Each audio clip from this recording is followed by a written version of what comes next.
Seja bem-vindo a mais uma aula de Lições da Graça. Se você busca mais de Deus e anseia por uma vida cristã que realmente faça diferença, esta aula pode ser o seu ponto de partida para a maturidade e o conhecimento profundo da palavra. Maturidade é um processo diário, guiado pela palavra de Deus, e para alcançá-la, você precisa de conhecimento, oração e poder. Nesta aula, vamos estudar os meios seguros para ter revelação espiritual e os princípios bíblicos indispensáveis para que sua vida seja firmada na igreja. Você entenderá o caminho do cristão vencedor, buscando a transformação da alma e a renovação do caráter. O que desejamos é contribuir para formar cristãos maduros e instruídos, aptos a ministrar ao seu povo. Lembre-se, todo cristão é um ministro destinado ao pleno conhecimento da verdade. Prepare-se para ser levado a novos níveis de maturidade espiritual e a uma liderança espiritual eficaz no reino de Deus. Todo homem é espírito, alma e corpo. A palavra de Deus traz, além de conhecimento, uma revelação do alto que leva o homem para um caminho de maturidade. Maturidade é mais que um dom extraordinário, é um processo vivido no dia a dia da Igreja do Senhor Jesus, guiado pela palavra de Deus. Vamos caminhar por essa aula para contribuir com o processo de maturidade espiritual. Nossa agenda hoje vai tratar dos seguintes tópicos. 1.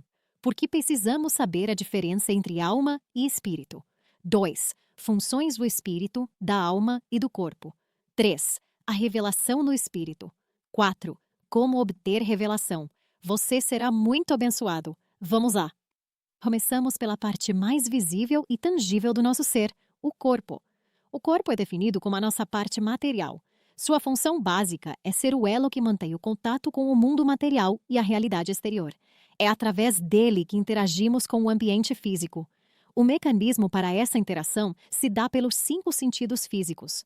É importante notar que, embora seja a nossa parte mais evidente, o corpo é a nossa casa terrestre, o instrumento pelo qual a alma e o espírito se manifestam neste mundo. Na segunda carta aos Coríntios 5:1-2, essa ideia está muito clara e ensina que, embora o corpo terreno seja temporário, existe uma casa eterna celestial preparada por Deus, pela qual esperamos. O apóstolo Paulo compara o corpo a uma tenda ou tabernáculo terrestre, que se desfaz, mas assegura que Deus reservou um edifício celestial, uma casa não feita por mãos humanas, que é eterna. A alma é o nosso eu, o centro da nossa personalidade. É a parte do nosso ser que nos permite ter autoconsciência, ou seja, consciência de nós mesmos. A alma humana é composta por 3 funções principais. A mente, responsável pelo conhecimento, saber e lembrança. Ela é a função mais importante da alma e precisa ser renovada para experimentarmos a vontade de Deus. A vontade, que é o instrumento das nossas decisões e indisposições, é onde reside o nosso poder de escolha entre pecar ou servir a Deus. A emoção, que manifesta sentimentos como amor, ódio, alegria e tristeza. As emoções dão cor à nossa vida, porém, jamais podemos nos deixar ser guiados por elas, pois caminhar confiado na capacidade da alma para pensar, entender e sentir nos coloca no nível da carne. O espírito é a parte mais importante do nosso ser e o centro de tudo. É por meio dele que temos comunhão e consciência de Deus, pois o Espírito Santo habita em nós. É pelo Espírito que podemos adorar a Deus e receber revelação.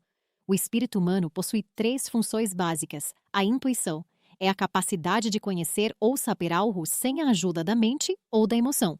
É o canal primário para as revelações de Deus. Na prática, ela se manifesta como uma restrição, um freio ou um constrangimento, um impulso. A consciência é a capacidade de discernir entre o certo e o errado, não baseado em regras mentais, mas em uma sensação de espírito. Suas manifestações incluem testificar, confirmar, recusar e acusar. A comunhão é a intimidade com Deus. É no nosso espírito que nos unimos ao Senhor e o adoramos, pois Deus é espírito e deve ser adorado em espírito e em verdade. Toda a direção que o Espírito nos dá vem através do nosso espírito. O ponto mais importante da vida cristã é o conhecimento espiritual, ou seja, a revelação. A maior preocupação do apóstolo Paulo nas suas epístolas era exatamente essa, que os crentes tivessem revelação de Deus. Mas o que é revelação? Revelação não é descobrir algo inédito na Bíblia, é ver as mesmas coisas, a palavra, com uma nova luz. O ponto de vista de Deus em nosso espírito. É quando as letras parecem saltar aos nossos olhos. E aquilo que sabíamos mentalmente adquire uma intensidade e uma realidade desconhecidas. O processo é de dentro para fora. O Espírito Santo transmite a verdade ao nosso espírito. Nosso espírito, por sua vez, a transmite à nossa mente. O conhecimento mental sozinho não muda ninguém. A verdadeira revelação tem 3 características essenciais. Primeiro, revelação gera vida. A palavra revelada, rema, é espírito e vida. Ela transborda, manifestando a vida de Deus em nós. Segundo, revelação gera fé. Se o conhecimento não gera em nós uma nova medida de fé, é puramente intelectual. A fé vem pelo ouvir a palavra viva de Deus em nosso espírito. E terceiro, revelação gera mudança.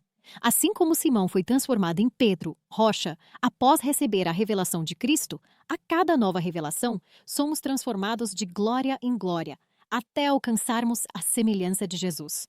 A maior preocupação apostólica, orar por espírito de sabedoria e revelação. Efésios 1, 15 a 19.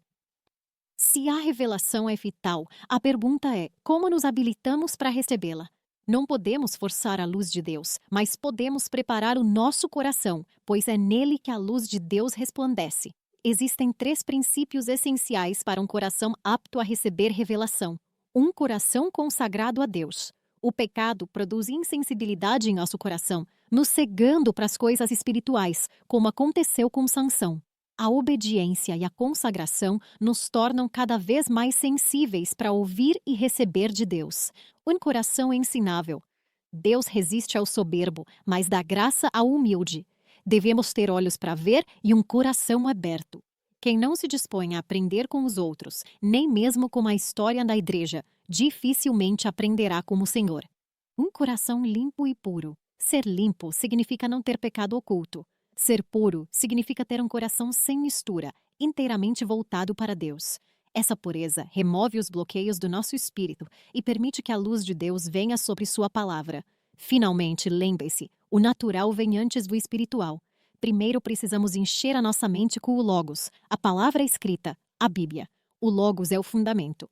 A partir desse conhecimento natural, o Espírito Santo pode trazer o rema, que é a palavra viva e falada, individualmente ao nosso espírito, gerando a revelação. Chegamos ao final desta importante lição. Se pudermos resumir tudo o que vimos sobre as funções do homem e a revelação, destacaríamos 3 pontos cruciais. Primeiro, reafirmamos que o nosso espírito é o centro de todo o nosso ser. É a parte que nos capacita para a comunhão com Deus e, por meio da intuição, recebemos a revelação.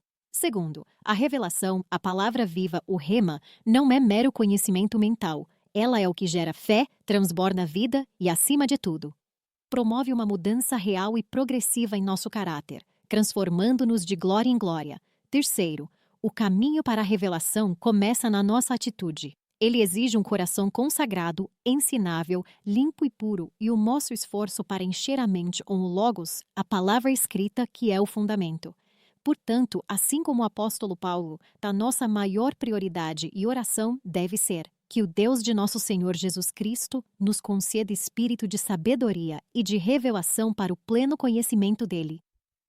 Se nos concentrarmos em buscar esta revelação no Espírito, todas as outras áreas de nossa vida cristã serão afetadas e transformadas espontaneamente, manifestando a vida de Cristo em nós.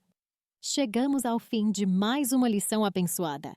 Esperamos que o conteúdo de hoje tenha sido útil e tenha tocado seu coração, além de contribuir com seu conhecimento da palavra. Se você gostou desta aula e quer continuar recebendo devocionais diárias e aulas de lições da graça para edificar sua vida e sua fé, não se esqueça de nos seguir em nossas redes sociais. Você nos encontra facilmente procurando por Lições da Graça. Que a graça e a paz do nosso Senhor Jesus Cristo estejam com você, sua casa e sua família. Que Deus te abençoe e te guarde. Que Ele faça resplandecer o seu rosto sobre você e te dê a paz, hoje e sempre. Até a próxima aula.